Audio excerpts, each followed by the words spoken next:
Before we get started, hey there, I'm Jason Linett, and maybe you've heard me say this before. The more we're all successful, the more we're all successful. And the one thing that will grow our hypnosis profession better than anything else is to have more of you out there helping your own clients and thriving in your own hypnosis businesses. That's why I'm inviting you to join our private community, exclusively for listeners of the Work Smart Hypnosis podcast. We have several thousand members in the group, and this is where recent guests of the program share additional resources related to their episode. It's a positive community with hypnotic professionals from all around the world, so it's a great place to get your questions answered. And as a benefit, as soon as you join, I'm going to share with you the best of the Work Smart Hypnosis podcast archives. And listen to this. It's absolutely free to join. Go to this website, group.worksmarthypnosis.com. Go there right now, answer a few quick questions, and I'll personally be there to welcome you into this helpful community. Be sure to join today. That website is group.worksmarthypnosis.com. And when both the therapist or the hypnotist or the coach who's using hypnosis and the client have high levels of confidence, then the research is real clear. The outcomes are more favorable, more likely to be what is consistent with expectations. And that results ultimately into 5-star reviews on Google and referrals to our office for those who are working with clients. And that's how you build a business. Hypnosis helps people take back control of their lives. But here's the thing. Too many hypnotists struggle to get consistent results with their clients or grow their hypnosis businesses. I'm Jason Linett, and after more than 2 decades of building a thriving hypnosis practice, I created this podcast to help you do the same. Whether you're just starting your hypnosis journey or if you're ready to scale your business to the next level, you're exactly where you need to be. Welcome to Work Smart Hypnosis. The one thing that's going to make you massively successful as a hypnotist and help you to get your message out there, to truly help your clients, is to finally step into your confidence as a practitioner. And the one thing that it turns out is probably going to hold back a few of you is the fact that, well, the confidence, it might not necessarily be there, at least not yet. And if only there was a formula to activate that confidence and either find it or discover it or, well, create it on purpose. Well, good news, that's actually the entire topic of this week's episode on the podcast, which this is session number 451. And Richard Nongard, one of the most common guests on this program, is back once again. And I have this written down in front of me of what I wish the episode should have been called, which is that it could have been called Dr. Richard Nongard on confidence in hypnotherapy practice. Because, and you're going to hear this at the top of the conversation, he didn't just go off and get 1 doctorate. No. He just recently went off and got his 2nd. Now, the topic of it, though, is the focus of this episode, this conversation around confidence in hypnotherapy practice. And I'll tell you this ahead of time. Richard is one of those people that speaks in references and has the data to back up everything that he says. And oh man, we're going to go off on a little bit of a hunt now to put all of the references and resources available for you over at the show notes page for this episode, which we always make it easy for you. Every episode of the show, whatever number it is, that's where you go. So this is session number 451. So worksmarthypnosis.com/451. That'll bring you over to the show notes, and we're going to do our best. There's quite a number of them. Though the backstory before we dive in is that he did his study with a number of real working practitioners, and based upon research, based upon data, based upon some experiments, how is it that that confidence either develops on its own, or how is it that we either then create it over time with the right intention? And listen carefully, because there is a very clear formula to it. Now, before we dive into this episode, though, I want to point out some of my personal takeaways, which is we do kind of find ourselves occasionally in a bit of a Wild West scenario, especially with different forums and communities and Facebook groups that are out there involving hypnosis, which I have one where people are generally nice. Group.worksmarthypnosis.com. Go there. We have a great community. People are nice to each other there. But there's a few others where there's often this sort of jabbing and the place where it seems someone can't answer a question in those other communities without going, oh, well, that just means your training sucks. Well, here's the thing that I've realized, and we talk about this during this conversation here. It's that the people that I saw as being the most effective, and I'm going to say it, also successful in helping their clients, but also successful in running their businesses, were the people who had this ongoing passion for education. They weren't the ones to go, oh, I already know that. I don't need that. Instead, they were the ones to go, here's what I know how to do. Let me see, and here's my paraphrase of it, let me see if there's ways that I can become more flexible or just have more options and better strategies along the journey of this. So we're going to point towards specific concepts of past experiences, concepts of modeling others and continuing education, getting direct feedback along our journey, embracing the moments where things don't go as planned. And it's not necessarily what happened, it's more what you did as a result of it and how you felt as a result of it. Oh, wait, did I just fully point out the spotlight that needs to be shined if you're ever doing anything hypnotic change work involving the past? Yeah, it's not necessarily the events, it's what you make of it and what the perceptions you hold on to. Now, the part that I leaned into very heavily, and let me use the professional terminology here, the part of this conversation that I nerded out like crazy on was the part that Richard spoke of in terms of awareness of emotional status, which does speak to the ownership of our successes and our failures, but one specific word stands out, and it's the one element of our change work that I have found to be the consistent through line with some of the most effective and successful people that I've ever met. And I could tell you what that one little 3-letter word is, but you know what? Listen to this conversation because there's some incredible takeaways and incredible insights towards the methods that we use as practitioners, as well as how it is that we become more effective over time, helping our clients and just growing as human beings. There's a quick little dialogue we also get into here, which is that Richard and I have the next ICBCH International Certification Board of Coaches and Hypnotists. We have the next Train the Trainer event happening very soon. And I've given you a link to make this easier to find. It's also in the show notes for this week's episode, but worksmarthypnosis.com/trainer. Go there, check out the agenda of things, and you're going to hear us also break down some of the core nuances of this program about how it's really one of helping you to create your own program and really step into your own authority. All the details of that are over at worksmarthypnosis.com/trainer. And let's use the actual title and not the really long one that I wanted to use. But here we go. This is session number 451, Dr. Richard Nongard on confidence in hypnotherapy practice. Has your hypnosis client ever said this to you? I felt relaxed, but I don't know if I was hypnotized. If you've heard that before, it means that one of the most critical elements was missing from your hypnosis session. You might have done every hypnosis technique and every hypnotherapy method correctly, but you've accidentally sabotaged your chances of your client getting their desired result.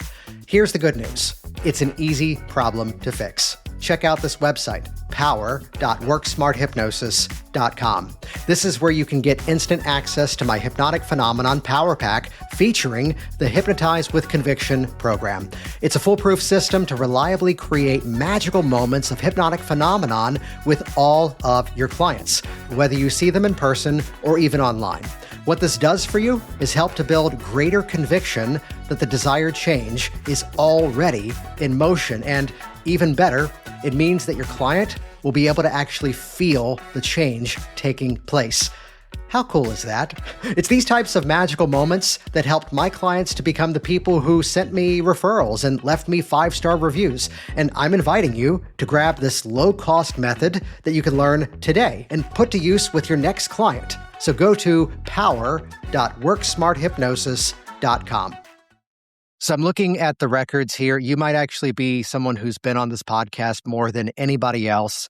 though I think the appropriate way to introduce you now is welcome back to the podcast, Dr. Richard Nongard, right? Yes, yes, yes. Yeah. And for those that don't know the update to this, can you walk through and share the story of that? Well, the story's pretty short. I've always said I like to read and I like to write, so I may as well get a diploma for it so I have as many degrees as a rectal thermometer. So back when I finished my master's in counseling psychology, I thought I should get my doctor of psychology degree, but I couldn't imagine paying more money to learn more of the same stuff. So I did go on and get my doctorate in leadership and cross-cultural engagement. I thought that was a better match for the work that I was doing. But I always had in the back of my mind, I wish I had done the doctor of psychology. So several years back, I went back and finished a doctor of psychology degree program. And that turned out to be a great move because a lot has happened in the 35 years since I got my master's degree in counseling psychology. So it was great to have that gap. So yes, I guess technically it's Dr. Richard Nongard. So you said a lot has happened. Like, what would you kind of put into that very simple statement that I'm sure there's a lot to? Yeah, there's a lot to it, but we now understand the biological basis for mental illness. We understand the taxonomy in different ways. That extends not just to mental illness, but everything ranging from behaviors, habits, motivations, drives that people have. And because psychology finally is recognizing the value of the somatic experiences, and this is something, of course, that is a foundation of hypnosis. Whether it's progressive muscle relaxation or whether it's mindfulness-based approaches to hypnosis, we recognize that we can't separate mind and body, that they are not a duality, but mind is in every cell of the body. And sometimes the body can express things that words, cognitions just can't. The way you phrased that was interesting, and I'm going to try to resist phrasing this in a specific way to not let it sound like, hey, do that thing that you do that I really like, but go ahead and do the thing, which is there's many hypnotists who would put down the technique of progressive muscle relaxation, and you speak to this in terms of the advances of research and psychology. So, Richard, do that thing you do where you talk about progressive muscle relaxation. Well, I love progressive muscle relaxation, and it's mocked by pontificators on hypnosis forums as relaxotherapy. But the reality is there's a huge body of research that shows that relaxation in and of itself creates change. So if I were to simply do a progressive muscle relaxation hypnosis induction and make 3 direct suggestions, 99% of my clients would say, oh my gosh, Richard, this was an amazing hypnosis session. Thank you very much. We're always looking for the way to impress other hypnotists at a hypnosis convention. The reality is our clients don't care. They want a solution. And there's a huge body of research that shows therapeutic relaxation is a pathway to resource states, trance. It is a pathway to physical change. Think medical clients who might come to see you for hypnosis, for emotional transformation, think anxiety-related problems that people come with. And I love incorporating methods of progressive muscle relaxation and other relaxation methods in my hypnosis. And someone once said, but that's a boring induction. Well, Milton Erickson told us that boredom was one of the pathways into a resource trance. So. And I flash back to a sentence of Stephanie Conkle's that somewhere in her profound training that she does, it was the statement as to, oh, and at this point, normally I would do a Dr. Flowers induction because it just works. And I love that little sentence there just to go, yeah, because it just works. And especially what you just said there on the somatic side of it, that, well, let's make it very simple here. Our clients are coming in with something that is stressing them out, that is causing some sort of stress response. Otherwise, they wouldn't be labeling it as some sort of potential problem. And what is that feeling psychologically as well as physically that is the opposite of that? Well, relaxation. Makes sense. And then the hot topic in the world of psychology now is somatic therapy. Van der Kolk's 2014 book, The Body Keeps the Score, et cetera. But, the reality is hypnotists have been using somatic-based therapies since the beginning of our profession. We go back to the 1800s, we go back to the Nazi school, and we can look at magnetic passes even. And these forms of somatic work, whether it's progressive muscle relaxation or Reiki-like Maybe the theory behind why it worked back then wasn't the right theory, but the outcome for clients is incredibly positive. And that's what I like most about being a hypnotist, is that all of this stuff isn't really new to us. But what's new to us is we now understand the mechanisms to make those things effective. Well, I mean, you said that a lot has changed in 35 years. So it's where certain topics, certain themes, this is no longer that term, this is no longer this category. And it's that narrative in terms of working with the best models that we currently have. And those models continue to change as research changes, as understanding changes. I knew that we were going to do this, by the way, which is that we decided to hop on and record for a very specific topic. And here we are talking about something entirely different. But then again, as people get in touch, not just with their own bodies, but also with how their clients go through the experience of hypnosis and physically respond to it, that builds up confidence. Absolutely. For the practitioner and the client. See how I just found the way back on topic here? Perfect. Yeah. The heart of a good hypnosis session is confidence, what you pointed out, both the practitioner's confidence, my ability to go in with a client knowing that I have something to offer them of value, and the client's confidence that I made the right choice to see a hypnotist because they're going to be able to provide me something that others can't. When both the therapist or the hypnotist or the coach who's using hypnosis and the client have high levels of confidence, then the research is real clear. The outcomes more favorable, more likely to be what is consistent with expectations. And that results ultimately into 5-star reviews on Google and referrals to our office or our Zoom office for those who are working with clients. And that's how you build a business.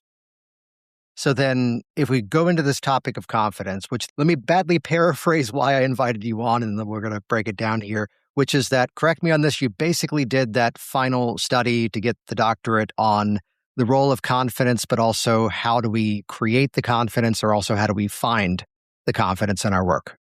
Yeah, my dissertation was titled Confidence in Hypnotherapy Practice, an Interpretive Phenomenological Analysis. That's the title. Really, it's a study in the confidence of hypnosis practitioners' confidence. What creates the confidence? How do they use the previous experiences to develop more confidence? What's their perception of client session experiences when they have higher levels of confidence? And if somebody listening wants to go down the rabbit hole, type in Albert Bandura, Bandura, Bandura, BOBO study, BOBO. It has nothing to do with what we're talking about today, but he did studies in the violence among children, and the Bobo doll study is a fascinating study. But what he's also known for is his work in self-efficacy. How is self-efficacy developed? And self-efficacy is a form of confidence, just to keep things simple here, that involves self-mastery. As a practitioner, I know I can do this. I have belief in myself. And it comes from a number of different sources. One of those is role models. Have I observed other people do hypnosis sessions? Have I listened to other hypnosis recordings? Do I have a mentor or a teacher who taught me by demonstrating hypnosis? These are vicarious experiences. And we observe others being successful. It can increase our belief in ourselves. And then, of course, there's verbal and social persuasion. This is an element in Bandura's idea. Essentially a pep talk. We need somebody who's in our corner. And a good trainer is somebody who, like a good coach in sports or a good teacher in grade school or high school, tells us we can do it even when we don't feel like we can. And then, of course, our bodies speak to us. These are the somatic or the emotional states that we have as we develop confidence. And this is, again, a contribution of NLP. Confidence has a physiological feeling, a state associated with it. And when we can bring ourselves to that state by setting our own anchors and setting our own cues to step into that role, we can become more confident practitioners. But the cool thing is that confidence is infectious. And I want to go back to the thing you said before, though, which was that having the model, having the trainer, and here's kind of my interpretation of that. And you might either go, Well, kind of, or you might just go, well, actually, no, the research says this, which we'll see where it goes, which is that there's something to be said about how when someone does something and we see that it's possible, when we see that it's within reach. I mean, I go back to the classic story that everyone quotes in this topic, which is Roger Bannister in the 4-Minute Mile. That here was this period of time where people firmly believed that someone couldn't run a mile in under 4 minutes. And then this guy, Roger Bannister, well, he did it. And then as soon as that happened, though, like within the next year, there were then high school students who then did it too, because the public held belief that this thing was not possible, that clearly didn't work anymore. And whatever had to occur and shift within the mind and body then became the thing that made that happen. There's a person I heard speak one time about how, in terms of online marketing and online sales, witnessing the person who theoretically was the first one who had the $1 million day. And that suddenly it was this revelation to go, oh, that's possible. So what I appreciate from this is that, it's not just and clearly I'm assuming the doctorate was not just in, quote, fake it till you make it, here you go. But instead, what are the practical steps? So rather than being this intangible thing that we don't quite know how to grab onto, or we can stand metaphorically really far away and go, I don't know how I can get that. I don't have that yet. Instead, here are some practical steps. So let me ask you the question, not just from the research perspective here, but the Richard Nongard personal strategy. What are your specific values, your specific deciding factors to figure out who it is that you model and you listen to when you want to learn something new? Sure. I like to model as many people as I can. I've been to a lot of different hypnosis trainings, and I've never been to one yet that doesn't have something that is of value to me. I've been to some boring classes. I've been to some classes where maybe the teacher didn't have as much knowledge as I thought they did. But even in those classes, there's been something that I've recognized as valuable. So I think the first step is to recognize the value of training and ongoing training. This is why I like, sort of a privilege I have. I can pretty much show up at anybody's training anywhere in the world without having to pay. Just tell them I'm coming and I can go. It's a luxury others don't have, but Hypnothoughts is a great experience for people. Willie Mitchell's upcoming conference in St. Louis every year, Hypnosis World in Chicago, an opportunity to acquire training and ongoing training. We just finished the ICBCH Winter Hypno Conference, had 60 different speakers from around the world. So we have to have training, right? The next step, though, is to translate. When we hear something good or we read a good book, that's a form of training, to gain an experience in it. And the easiest way to gain an experience for some, especially if some aren't seeing clients yet, is to practice that in self-hypnosis. That's the first experience we can create from the training we've had. And then it will become our own experience, not just something we learned about. And the next step in that is to, again, find additional resources to support that. And a great way to do that is to say, well, gosh, I think this is possible. I've experienced this. Go over to scholar.google.com. Type into scholar.google.com. Does this actually work? Right? Is there research on it? And believe it or not, there's a zillion people out there researching everything about hypnosis. And you'll discover then that there are other approaches and things that can branch off those experiences we've had. This all develops that self-efficacy that Matt Durer was talking about. And then, wait, Jason, there's more. There's 3 things that happen after we develop that self-efficacy. We expand our practice. We begin to see new types of clients because of that confidence. That creates a higher level of confidence. And then what we do is we integrate that into other forms of work, into more coaching or mentoring or consulting. We actually can build businesses, and that results finally in continuous levels of being in the groove, or being in the flow. I did a session last night, which was for the ICBCH certification. It was week number 1. And some people afterwards said, oh my gosh, the session was just wonderful, Richard. Well, I could do that in my sleep. Why? Because I've gone through these 7 processes, these 7 steps, multiple times over multiple years. And here's the cool thing about confidence. You're always moving towards more of it. My research actually showed, I don't think it's surprising, but one element of the research, that when we do a lousy session, when we screw up, when we make a mistake, when we handle a situation poorly, it can actually increase our confidence because, like NLP teaches us, there is no such thing as failure, only feedback. Sometimes the discovery of what not to do is just as important as the discovery of what to actually do. I did a show with Michael DeShalot last week, a magic show. And this audience was small and the audience was difficult. There were 4 older women in the front row who decided they wanted to speak throughout the show and interrupt the person on stage, which was Michael DeShalot and me. And it was just going downhill from the very opening of the show till the end. And I was really grateful that I had the chance to be a part of that show because you learn more from a difficult audience than you do from a great audience. It does tend to make a better story after the fact, too. Yeah, it does. Yeah. We were in a conversation with a group of students the other day, and it's someone who, and I'm going to generalize it for obvious purposes, is early in her career, is now seeing clients for the first time in the role as the hypnotist. And all the details around the story were basically the ones that the people in that group were the ones who had more experience going, oh, here's what I would have done before. Oh, here's what I do to prevent that scenario. And it became clear to go, okay, for this specific story, if this is an ongoing relationship with that client, it's probably going to stay that way. However, here's the things we can put into motion to then prevent that, which then, just to go even more specific into the confidence narrative here, oh, that's why I say this on the call.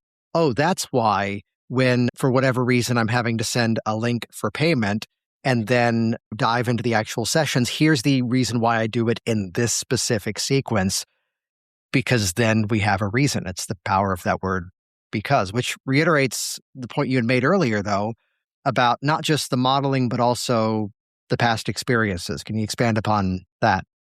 Every single one of the participants in my research study, which is pretty difficult to get, and they were all interviewed individually, but to agree on anything, how many angels dance on the head of a pin? It's pretty hard. You can get a different answer from everybody. Universally, though, every single hypnotist said that mastery experiences and successful outcomes, doing the work and seeing the results, increase their confidence.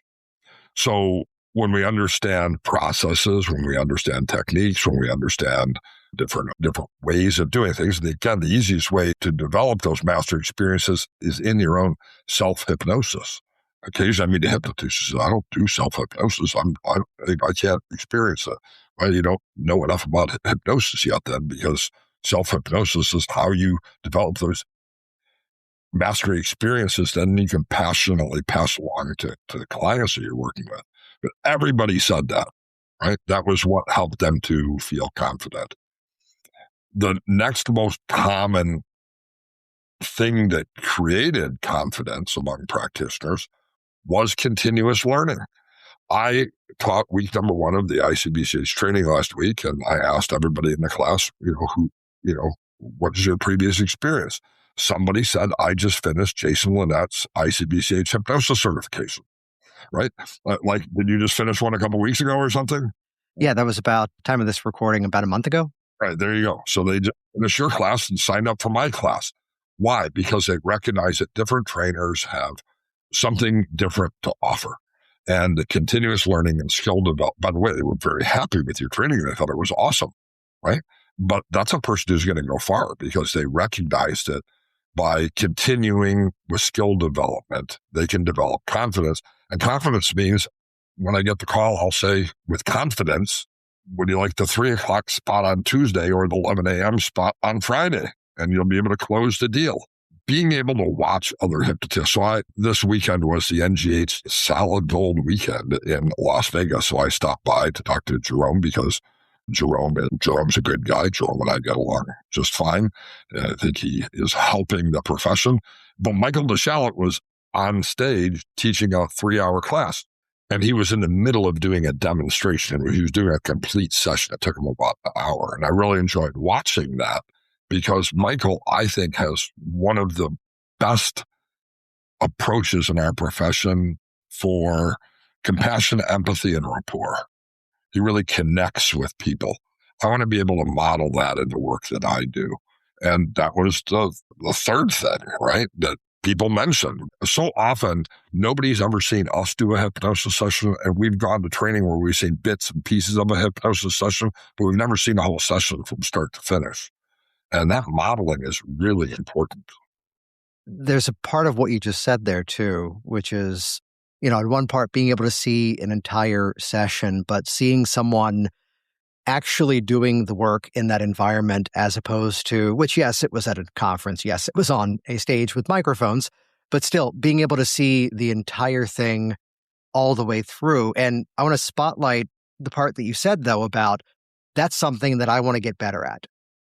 And I think back to, this was years ago, and it was that I was in Virginia at the time and hosting various trainings that I'd bring them to town because I wanted to see it.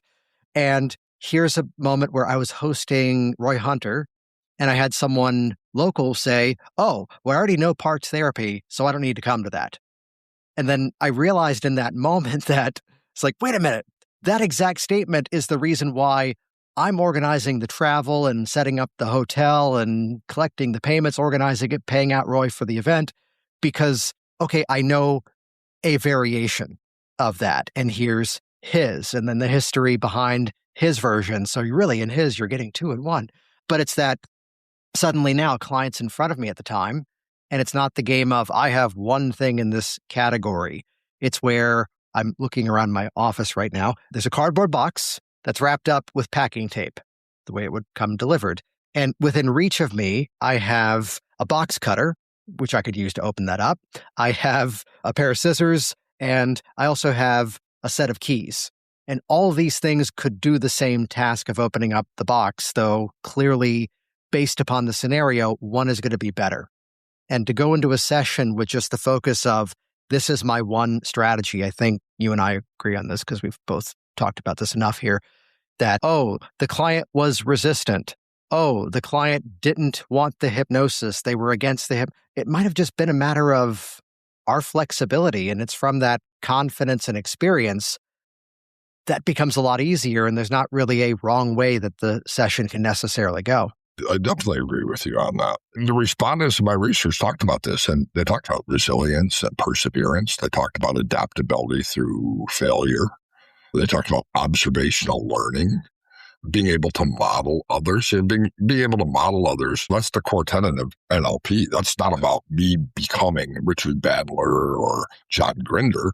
It's about me being able to utilize strategies within the context of my own strengths, my own personality, and the way that I do it.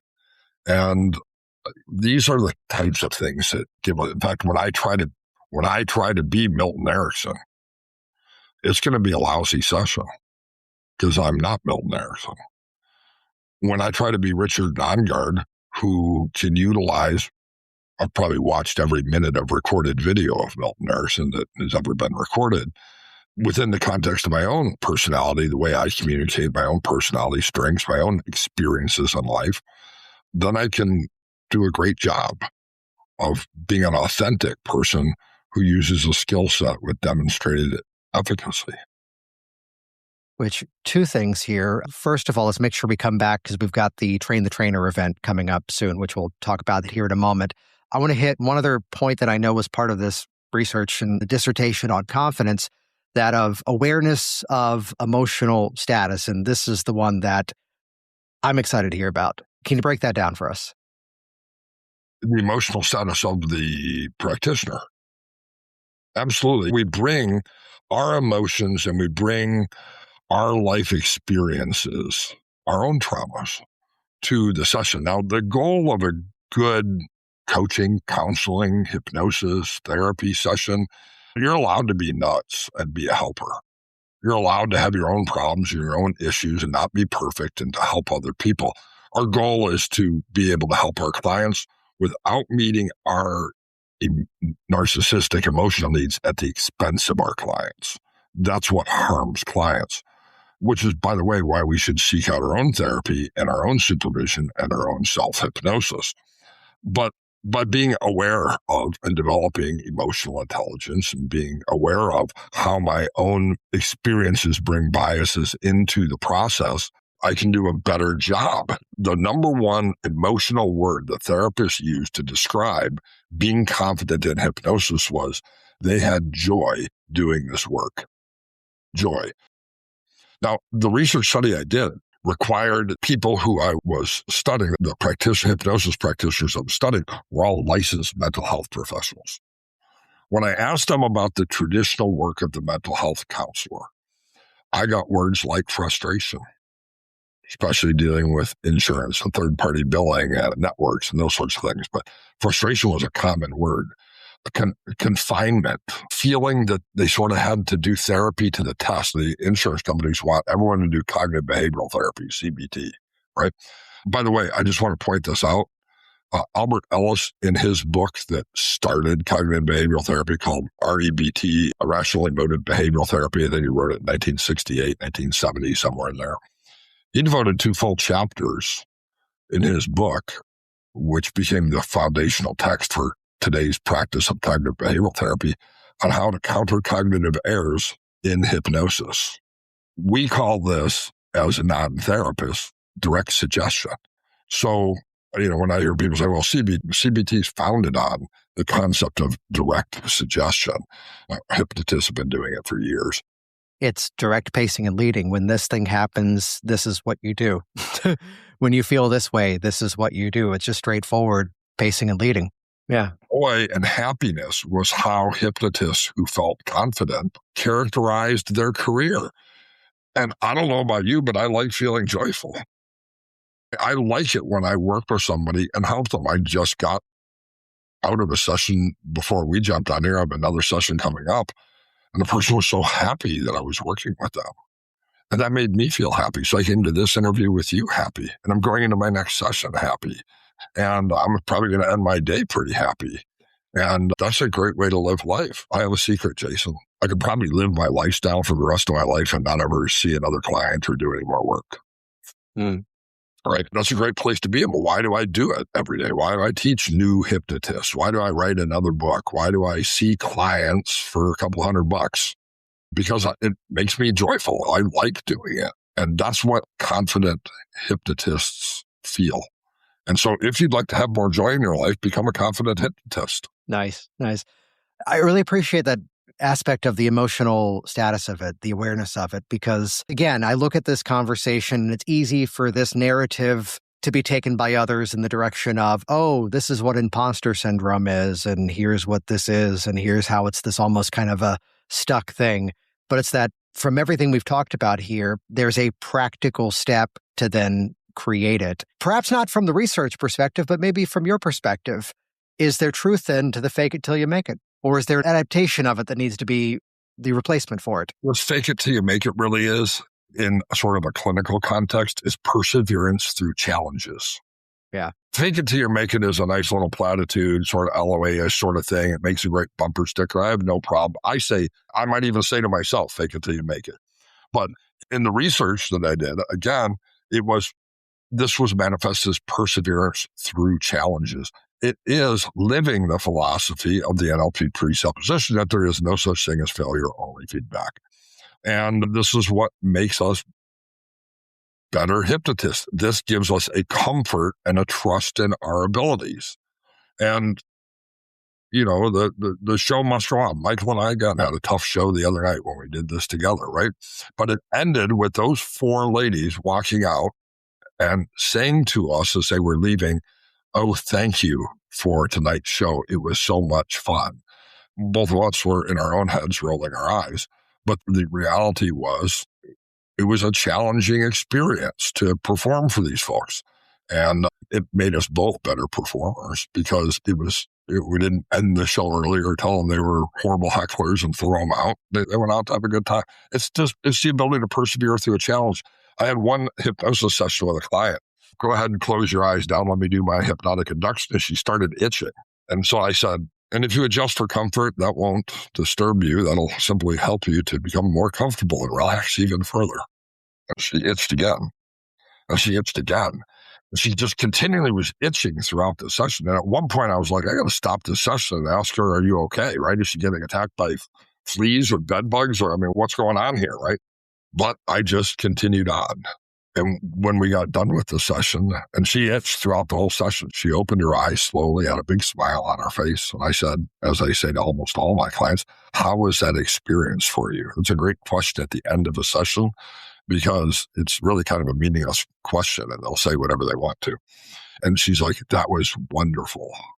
I was surprised by that. I said, I noticed that you itched a few times during the session. Was that something that was disruptive? I didn't itch. I said, you didn't notice that you were moving a little bit to become more comfortable? I tried to frame it in a not negative hypnotic suggestion. And she said, I was relaxed the whole time. Big smile on my face. I said, I'm glad you came here today. Again, what bothers us might not bother them. And two quick things off of that. One would be, it's the classic phrase that I use, it's only a mistake if you say whoops. Absolutely. And the second part is we're recording this both video and audio, and I've been sitting here for the last 30 seconds trying not to scratch my face as you told that story. You're allowed to scratch your face, Jason, and be more comfortable as to. Okay, that's much better. That's much better. Which, quick little mention here, because of the wonders of recording this program and not always recording them in the order in which they're released, this is session number 451. So the show notes, the references that Richard's been sharing, we're going to do our best to compile as many of them as we can. And if you go to worksmarthypnosis.com/451, that's where you can find the show notes for this episode. Though, hey, the time machine, episode 450 a few days ago was actually one all about how do you use invalidation properly in a way that doesn't, from a marketing standpoint, doesn't put you in the scenario of saying something false and getting yourself in trouble or metaphorically having egg on your face. So back to the conversation around this induction versus that one, or this technique versus that one. Make sure you go back and listen to that one too in terms of ethical and intentional invalidation here. In your show notes, add one URL because some people want to see my dissertation, right? They want to research. They want to read all 242 pages of it. doctorofpsychology.com. You can find my dissertation there. Awesome. Which you'll put everything over at worksmarthypnosis.com/451. Hey, we should hang out in a couple of weeks and we should invite some people to join us too. Yeah? We should do that. Where do you want to hang out? Orlando or Las Vegas? Well, it's going to be on Zoom. We've done the Train the Trainer. How many years have we done? You were doing the Train the Trainer, of course, before I joined on to it. Since 2019. And clearly the next year in 2020, everything went well. And it did go well because we did it online for the first time rather than having people come. And here's what the research shows is that online education, and we've had a chance to laboratory test it now thanks to COVID, is as effective, maybe even more effective in some ways than in-person training. I think both have value. Since 2020, the Train the Trainer program has been online. That means that trainers from around the world have been able to come to this event. And the ICBCH has trainers around the world who are certifying their students and being able to provide them with ICBCH certification and membership. Some of our biggest trainers are in Lebanon and Kuala Lumpur and Singapore and Manila. Of course, we have trainers throughout Europe and North America. That's the power of the internet. Yeah, which I made a quick little redirect link here, which if you go to worksmarthypnosis.com/trainer, that'll bring you over to the details of the event. It's 6 weeks and it's a combination live and online hybrid event where some parts of it are watch these videos to prepare, and then the other part is meeting together in live real time over Zoom over the course of the 6 weeks. Something that I wanted to kind of amplify here since we're together is that the focus of the event is primarily helping you, and this is likely the thing that we can very comfortably say is probably not for everybody in the audience that's out there right now, because if you're somebody who's early in your career, focus on being the practitioner, focus on getting your own experience. We classically have turned people away for that specific reason. Though for the person who is already trained out there seeing clients, here comes this opportunity to step into a role of leadership. And Well, back to the theme of confidence, the more that I began to teach the things that I was doing, the more it forced me to kind of model and observe what I was doing and become a bit more clear as to, oh, wait, here's why I do it this way. Here's the specific framework, the specific formula that's embedded inside of it. And it actually indirectly made me more effective working with my clients too. ICBC's Train the Trainer is a great way to, it's probably not for the new person, the beginner, but it is for the person who, many people take the Train the Trainer and don't intend to offer a ICBCH certification. They actually take the Train the Trainer because they want to be better teachers of maybe advanced skills or maybe even related skills like massage or whatever it is they're teaching, right? Energy work or whatever. Because the Train the Trainer for the ICBCH is not, here's our manual, give this to your students, let me take you through the manual. Rather, we teach them how to create their own training programs based on their expertise and their strengths. And can I say that my way? Yeah, go ahead. Yeah. So my way, the best thing about the ICBCH Train the Trainer program is that we don't give you a rigid curriculum and say, this is what you have to follow exactly, teach this. The best part is we don't do that.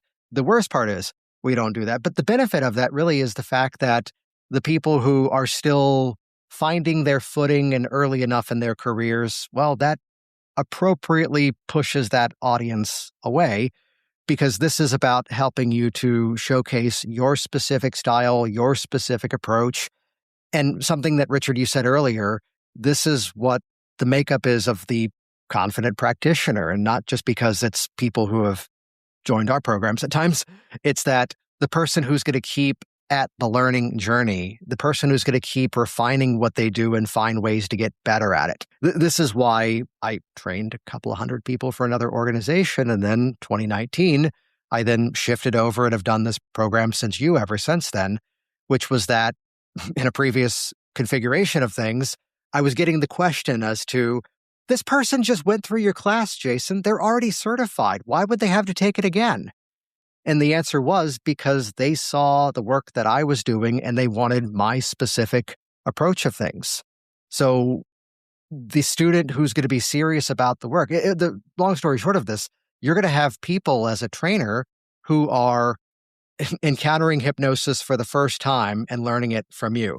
And here's going to be the person who's already gone through another training. And it's not necessarily the story of Jason's event was crap and that's why they're now learning from Richard. No, instead, it's that they're looking for more flexibility, more confidence, and more, what's the term, requisite variety in terms of what they do. Absolutely. Yeah. So you can check out the details of this at worksmarthypnosis.com/trainer. That'll bring you over to the expert hypnosis site. We just gave it the shortcut to make it easier to go to. Go register, because we've only been offering this once a year. And this is probably the only time this year we're going to be offering it. Yeah. Well, we'll put all the notes and all the references over at worksmarthypnosis.com/451.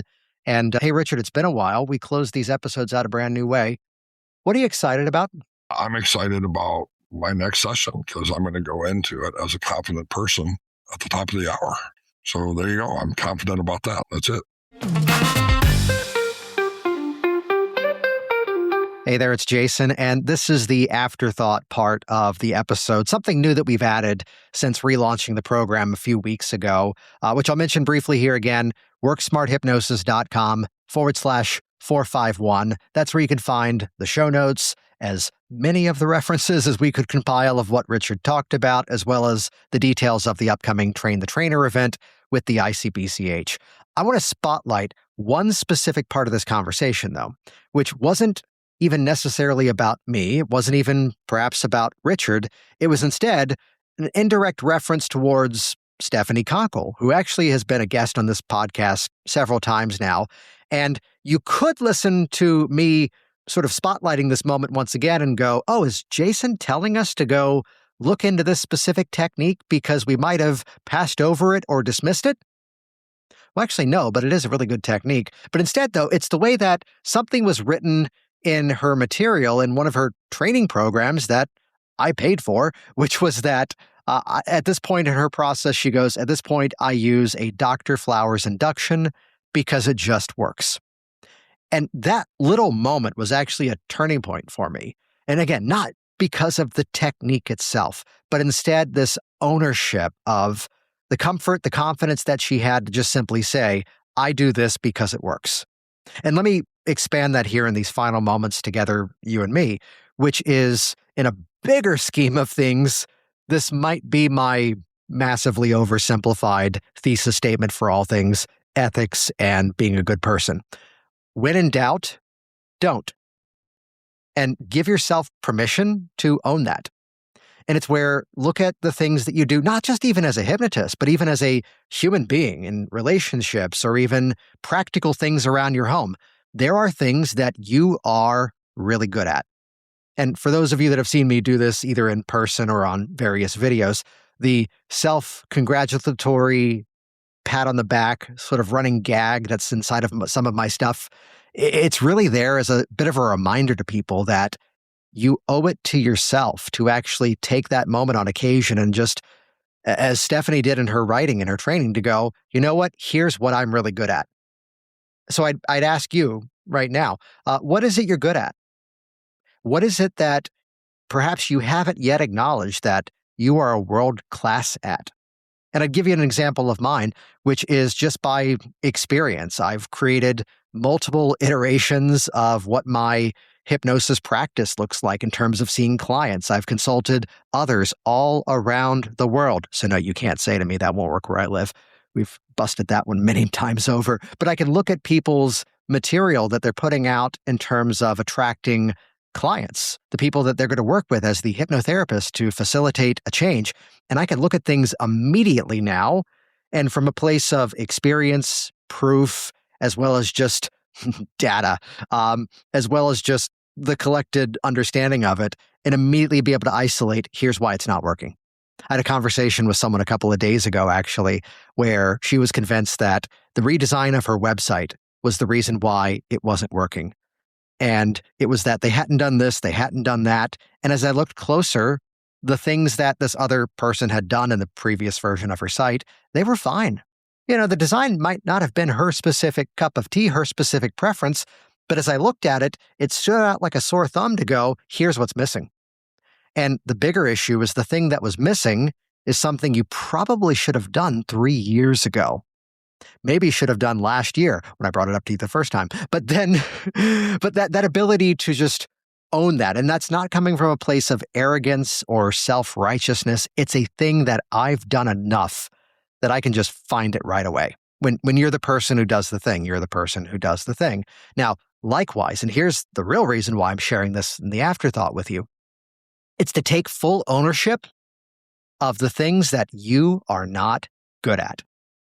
Now, let me modify that here, because sometimes when you're not quite skilled at something or, quote, not good at it, it might just be a level of experience, something that the more you do it, the better you're going to get at it. But at the same time, it's kind of in alignment and correlated to my opinion on procrastination, which is that sometimes when we procrastinate, it's not because we're procrastinating, it's because that unconscious part of our mind is telling us, hey, you really don't want to do this.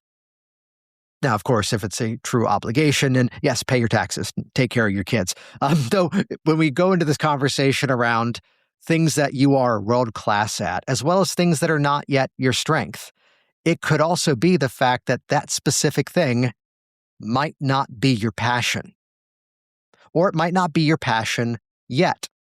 And there's a greater level of confidence that comes from where these days the clients that I work with one-to-one, they have to, in my opinion, and my approach to things, and I say this in a way that perhaps is not yet ready to be modeled by some of you out there, it's that there's a specific archetype, there's a specific backstory through line that is the clientele that I work the best with these days.